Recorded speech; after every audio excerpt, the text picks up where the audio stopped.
Ooh, I love that question.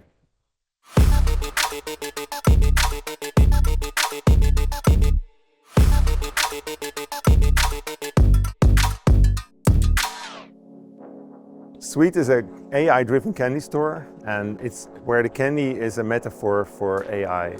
Sugar consumption has a problematic history in the world with military conflicts, with national conflicts, slavery, and AI. We already consume a lot of AI.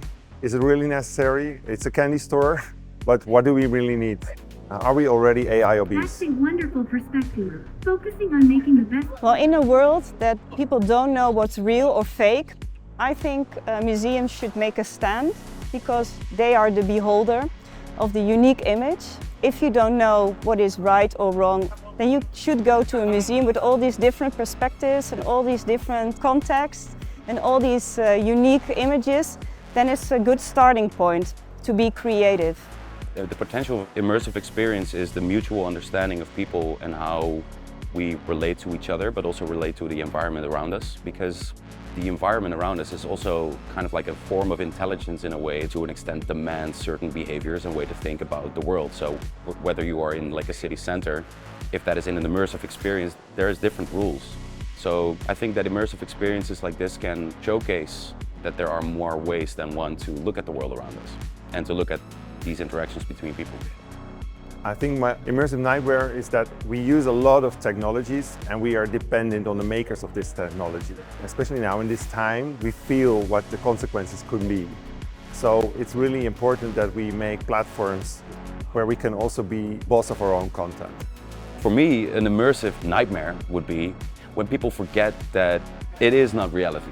That it could become dystopian when people forget that there is another reality than just that which we see through our devices at whatever we have at that time. Because in the end, that overlay is also pushing us further away from in the moment, true core experience, human experience. But I do think that it also creates ways to understand the differences, but maybe I'm just maybe afraid that we might get lost in the sauce. My immersive nightmare is that it's not about the art anymore. It's about likes, it's about algorithms. People don't think anymore, so the art becomes second. An immersive dream, however, would be if we do understand that it is an addition to reality and that it is a way that we can amplify our experience of reality while staying true to our core human experience, and that it becomes richer in understanding and in how we understand ourselves and the world around us.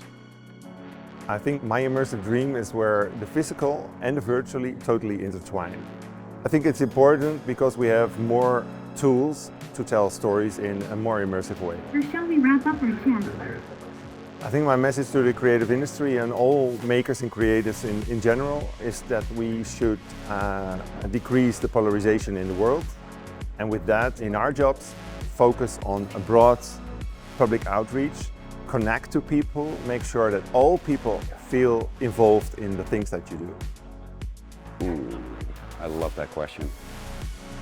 I guess my message to the creative industry would be to stay truly authentic to what you want to create as a creator, and to never make the mistake of it being content while you create it. It's art when you are creating it. It becomes content and a product when it's finished. And I think that so many people are thinking about creation in a way that it needs to serve a financial purpose, which is completely understandable in this capitalist market, of course. But it can still serve that purpose after the creation part is done.